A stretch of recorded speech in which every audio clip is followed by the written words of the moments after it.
and he's Okay. using music and entertainment to How who was was he mentored by Clive Davis. I opened up myself to the possibility of a person rather than a gender. Did he struggle with the idea of coming out publicly? Was that something that you talked about at all? He wasn't going to come out and say this to the world. And he had a lot of lady fans, and he told me that he just didn't want to upset the world. The night Luther Vandross discovered Clive Davis's true nature wasn't loud or public, but its impact shaped everything he became and everything he was forced to hide. And he's using music and entertainment How who was was he mentored by Clive Davis. Now, rumor has it, allegedly, Diddy got on his knees for Clive Davis in 1994. Why didn't anyone step in? Why was one of music's greatest voices left to suffer in silence, while others profited? Are you happy? It depends. It also depends on when you ask. Asking right now, no, not particularly. Was Luther's loneliness just personal? Or was it the result of an image he was forced to maintain, no matter the cost? Luther Vandross, the velvet voice behind timeless classics like Never Too Much and Here and Now, was a superstar whose personal life remained a mystery to many. Known for his powerful ballads, Luther's silky voice touched millions, yet his own life was filled with loneliness, heartache, and industry pressures. In 2010, legendary singer Patti LaBelle shed light on some painful truths about Luther during an interview on Watch What Happens Live. She hinted at a side of Luther's life that was hidden from the public, a side where his and the industry's toxic demands may have left him vulnerable to exploitation, even from powerful figures like Clive Davis. According to Patti, they were tight, going way back to when they were just starting out. LaBelle even let us in on a little secret. Luther was the first president of her fan club. Hooked us up with these gowns. I don't know where he got them. And then he became my first fan club president. Wow. And he became like my best friend. During the interview, the host, Andy Cohen, didn't beat around the bush. He straight up asked Patti about Luther's S orientation. Patti didn't dodge the question. She spilled the tea, sharing that Luther wasn't keen on coming out publicly. He was worried about his mom and didn't want to rock the boat with his lady fans. He did not want his mother to be, although she might have known, but he wasn't going to come out and say this to the world. And he had a lot of lady fans, and he told me that he just didn't want to upset the world. However, Luther wasn't exactly a hidden gem in the music biz. Folks like writer Bruce Vilanch and journalist Michael Musto had their suspicions. Vilanch even said Luther was deep in the closet and didn't want anyone to know he was in the life. Then there's Lenny Kravitz. He opened up about Luther's struggles, saying Luther felt pretty lonely behind the scenes. Kravitz lived with songwriter David Lasley, who was tight with Luther. Kravitz overheard Luther spilling his heart out about feeling isolated and wishing he could be himself. In his book, Kravitz mentioned overhearing Luther's late-night conversations with Lasley. They were often on speaker, so Kravitz could hear their conversations clearly. Vandross and Lasley would have regular phone calls late at night. Kravitz says he would hear Vandross tell Lasley how lonely he was. According to Kravitz, Vandross also told Lasley that even though he received admiration from female fans, he was more interested in his fans' brothers. When the women were screaming for Vandross, all he could think about was the fact that he would rather be with a man, according to Kravitz. In his book, he says he felt sad for Vandross because he couldn't be himself. To understand the weight Luther carried, we need to take a closer look at the music industry he was navigating. The 80s and 90s music scene was rife with exploitation, especially for black artists. Record labels, obsessed with image and profit, often exerted control over their artists' personal lives, making them conform to what was deemed marketable. For Luther Vandross, this meant keeping his hidden. Many artists at the time faced similar challenges, but for Luther, who was naturally introverted and private, the pressure was even more suffocating. The toxic environment created by these labels combined with Luther's personal fears, made him an easy target for manipulation.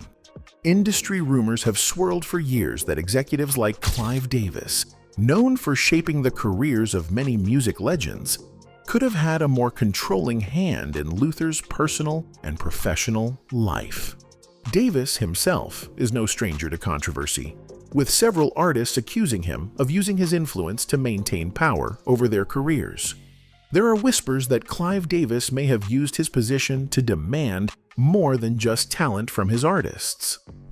And he's using music and entertainment who was was mentored by Clive Davis. Now, rumor has it, allegedly, Diddy got on his knees for Clive Davis in 1994. In the early 1980s, Luther signed with Clive Davis's new record label, J Records. Clive Davis was a legendary figure in the music industry, known for discovering and nurturing talent. But for Luther, signing with Davis came at a high cost. 3 weeks before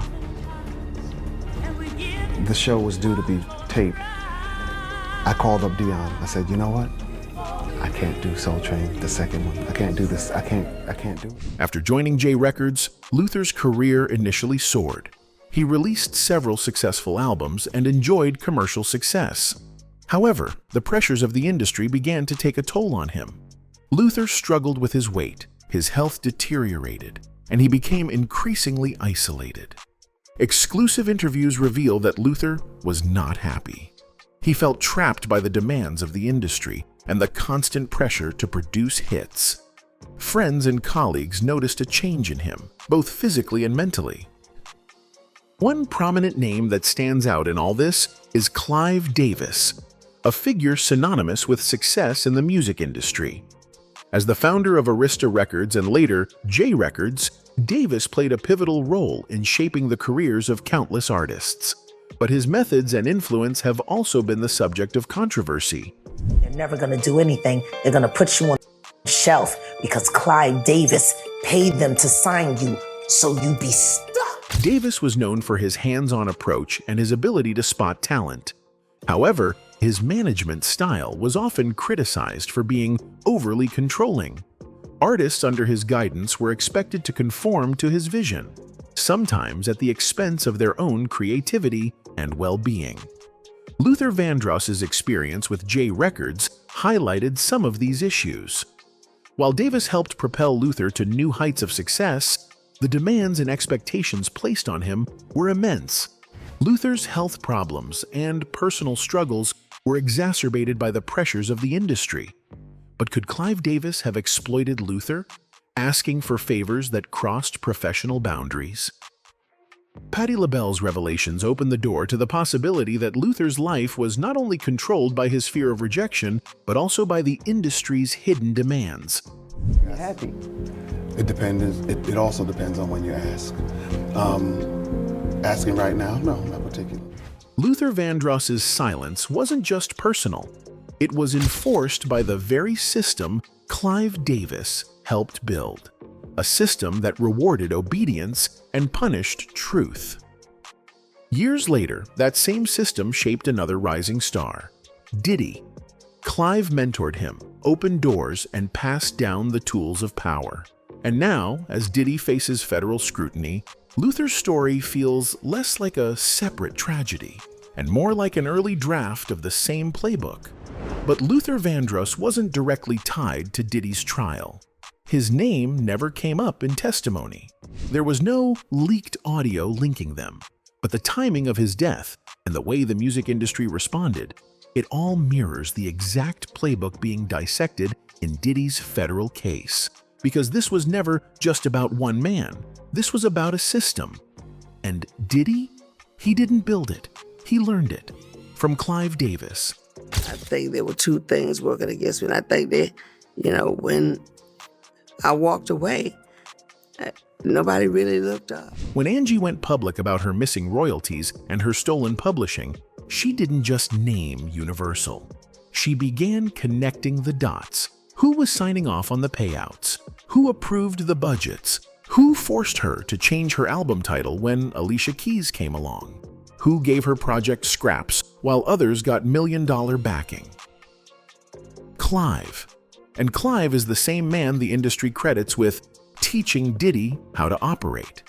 You see, Diddy met Clive when he was just a 23-year-old boy, hoping to make it in the very competitive and ruthless industry. But he managed to impress the legend Clive with his ideas for hip-hop.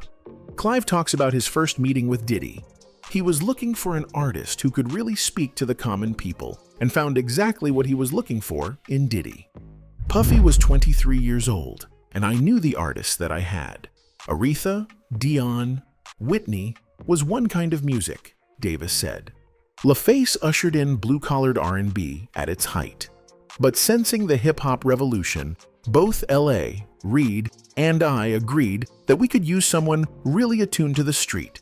You gotta know what you can do for yourself, and you gotta know when you need to look to other people. At that time, Diddy worked under Andre Hall at Uptown Records. But things turned out quickly for him now that he had met Clive Davis. He managed to impress Clive with his words, as Clive recalls. "When I met with Puffy, he articulated that hip-hop should be part of the top 40 mainstream, and that the business would change in the future. And I said, what have you got to illustrate that point? And he played me Craig Mack's Flava in Your Ear. And he played me the then unknown artist that he felt and believed so strongly. He played me 4 or 5 cuts from Notorious B.I.G. This was enough to sell his vision to Clive, as he immediately told Diddy that had proved his point. I said, okay, you proved your point. That's when I introduced him to the weekly, what we called singles meetings. I introduced him to an executive there as someone who would help lead us to the street and share in the forthcoming hip-hop revolution. This seems like a very innocent interaction that shot Diddy immediately into stardom and fame. But the truth is quite different from what Clive has been portraying for years.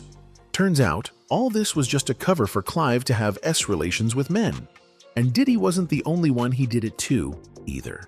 There are a lot of stories, not rumors, stories going around about Clive Davis allegedly sleeping with men, that he was allegedly having rent boys, that a lot of the artists that didn't make it all the way to like a showcase or two.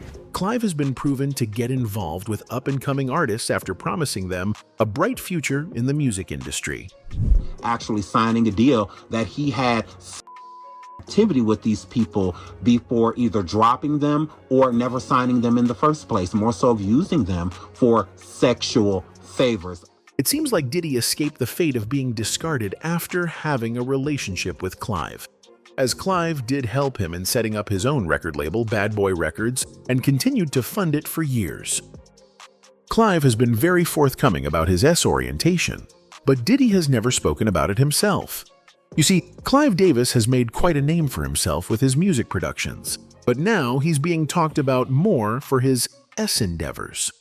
After having married and divorced twice, Clive decided he needed to go on a journey of self-discovery to find out if he could be attracted to men too.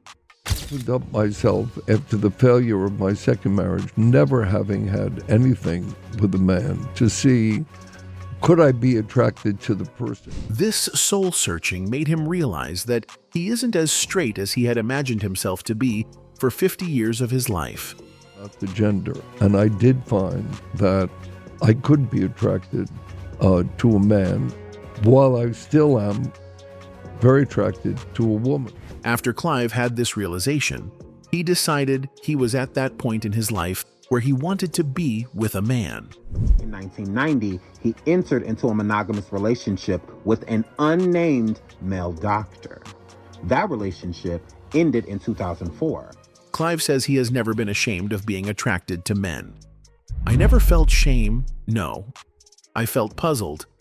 The subject of bisexual orientation really needs much more discussion. It's a status that does exist. In any case, Clive apparently warned Diddy about being reckless, who helped him secure deals, and who eventually stepped back when Diddy became a liability.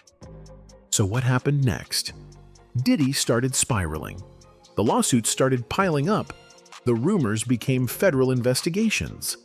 And now, Diddy is on trial. That protection, gone. Clive Davis had the power to make or break artists, and he knew it. Even as he spoke openly about his own, he warned others like Diddy not to be reckless. He helped Diddy climb, shielded him when necessary, and eventually backed away when things got too messy. But while Diddy spiraled publicly, Luther suffered quietly. Both men were shaped by the same gatekeeper. The difference? Luther was silenced. Diddy, empowered. That said, Luther Vandross will forever remain one of the most talented vocalists of our time. Patti LaBelle described it perfectly, saying, "There are voices in this world, and once they sing, it's a stamp on everybody." Luther did that, and he's done it. By the time the superstar singer died in 2005, he'd sold more than 35 million records, won 8 Grammy Awards, and performed alongside the likes of David Bowie, Ringo Starr, Beyoncé, and Mariah Carey. He left behind 14 studio albums, all of which went either platinum or multi-platinum, and a collection of timeless hits, including Never Too Much, Here and Now, and Power of Love. Patti, Miss Patti LaBelle. She's talking about Luther Vandross. Patti's bombshell on Luther didn't sit well with millions of people, Wendy Williams included. The talk show host believes the soul singer should have remained mum on the subject since Luther chose not to share that information with the world. She also believes, as his best friend, that speaking on the matter was especially inappropriate. She should have said, "No comment." If he had asked me something like that, then it's okay for me to talk about it. I didn't know Luther Vandross, he wasn't my friend, but it's not okay to talk about it when it's your best friend, you know? It's like a violation, Wendy blasted LaBelle. In any case, Luther Vandross Jr. came into the world on April 20th, 1951, right in the heart of Manhattan, New York City. Born at Bellevue Hospital in the Kips Bay neighborhood, his arrival coincided with the Grand Ticker Tape Parade honoring General Douglas MacArthur. Luther was the second son and fourth child of Mary Ida Vandross and Luther Vandross Sr.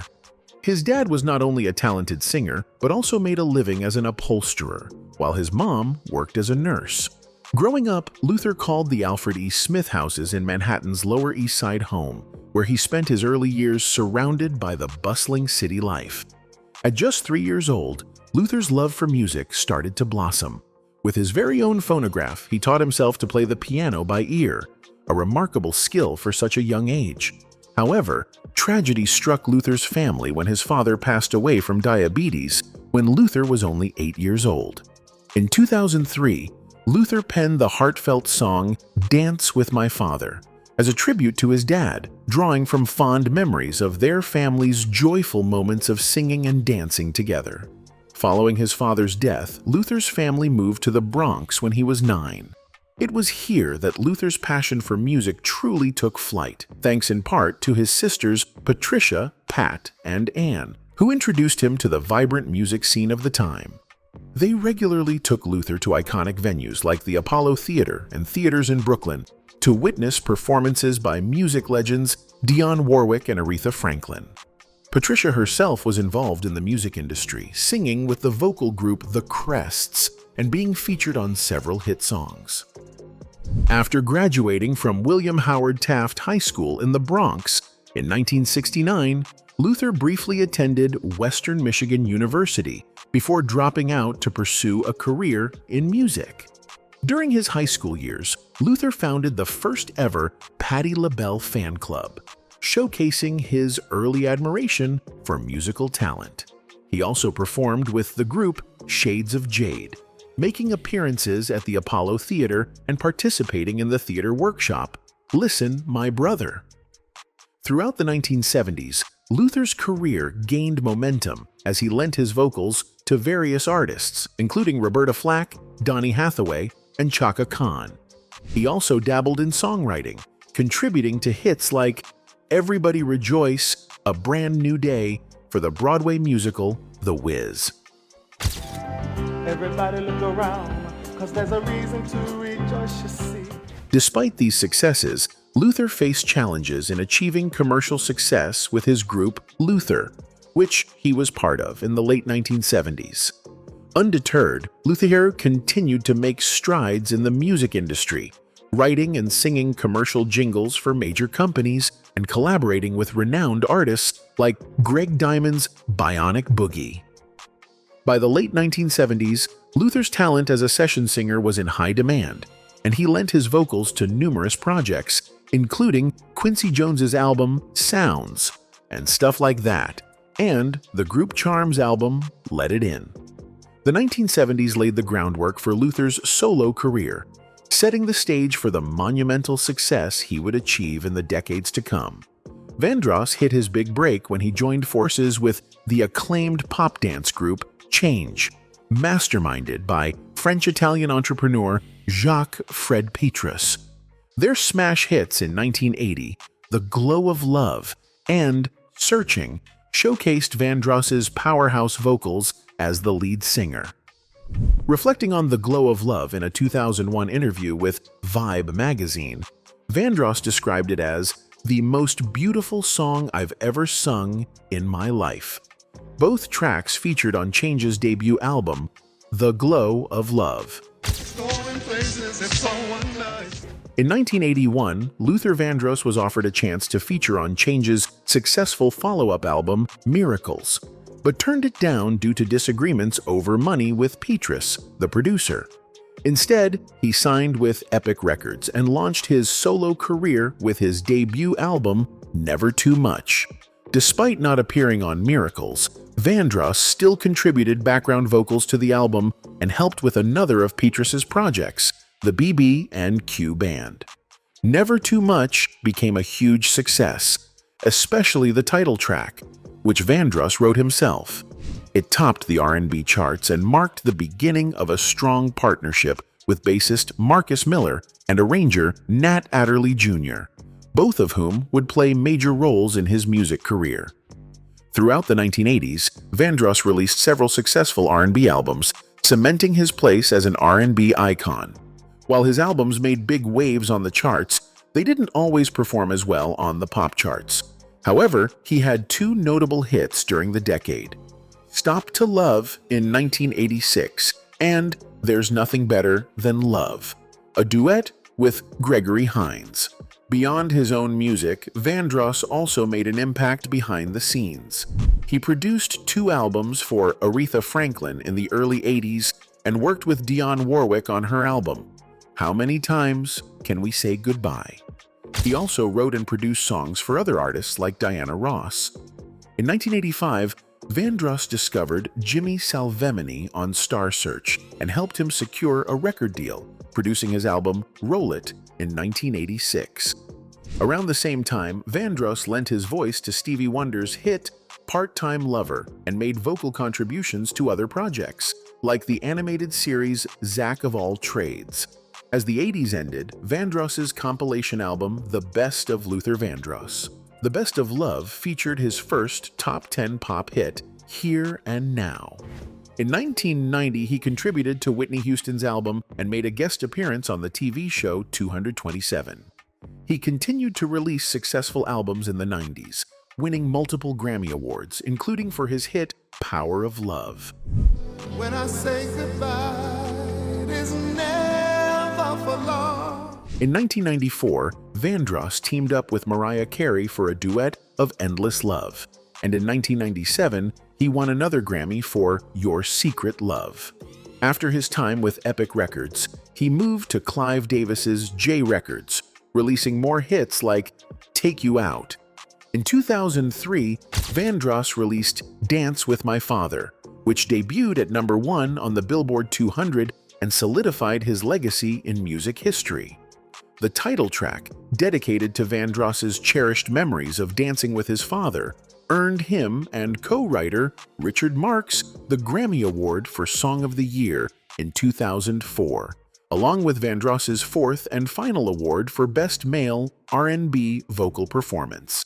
The album's second single, Think About You, topped the Urban Adult Contemporary charts in 2004. Additionally, Vandross lent his vocals to the revamped version of One Shining Moment, the anthem for the televised NCAA Men's Basketball Championship. giving it a fresh interpretation that remains in use today. Despite achieving significant success, Vandross never entered into marriage, nor did he have any children. Tragically, all 4 of his siblings, along with his father, predeceased him due to health issues such as diabetes and asthma. In a revealing 2006 interview with Bruce Vilanch, a close friend and colleague of Vandross, he disclosed, "No one knows I'm in the life." Vilanch shared that Vandross had very few romantic encounters and had experienced his longest relationship with a man while residing in Los Angeles during the late 1980s and early 1990s. It wasn't until December 2017, 12 years after Vandross's passing, that his friend Patti LaBelle publicly confirmed his. LaBelle acknowledged that Vandross had chosen not to openly come out as gay during his music career, recognizing that doing so could have jeopardized his standing in an industry where the majority of his fan base consisted of women seeking emotional connection through his music. She explained that Vandross had a large following of female fans and simply didn't want to disrupt that dynamic. In December 1985, Vandross was faced with a distressing situation when a British magazine falsely attributed his significant weight loss to AIDS. At the time, he weighed 325 pounds, but had embarked on a diet earlier that year, resulting in an 85-pound weight loss. In a harrowing incident in 1986, Vandross was involved in a car accident that claimed the life of his friend Larry Salvemini. The accident occurred as they were celebrating the completion of Jimmy Salvemini's debut album. Vandross was driving his 1985 Mercedes-Benz convertible when it collided with other vehicles on Laurel Canyon Boulevard in Los Angeles. Vandross sustained injuries including broken ribs, a broken hip, and facial cuts, while Jimmy Salvemini suffered cuts and bruises. Vandross faced legal repercussions, including vehicular manslaughter charges and a suspended driver's license. Although initially supported by the Salvemini family, they later filed a wrongful death lawsuit against him, which was eventually settled out of court. In later years, Vandross battled diabetes and hypertension, culminating in a severe stroke at his New York City home on April 16, 2003. This stroke left him in a coma for nearly 2 months and significantly impacted his ability to speak and sing, leading to his reliance on a wheelchair. Despite some progress, including regaining the ability to walk, Vandross's health continued to deteriorate. His last public appearance was on The Oprah Winfrey Show on May 6, 2004, where he appeared via a pre-taped video segment to accept an award. Vandross passed away on July 1, 2005, at the age of 54 due to complications from the stroke. His funeral was attended by luminaries of the music industry, including Aretha Franklin, Patti LaBelle, and Stevie Wonder, and he was laid to rest at the George Washington Memorial Park in Paramus, New Jersey. Although Luther's legacy will remain unforgotten, he lived a truly lonely life. So lonely that many people often wonder if it would have been better for him had he not been famous. Anyway, that's it for this video, folks. Bye.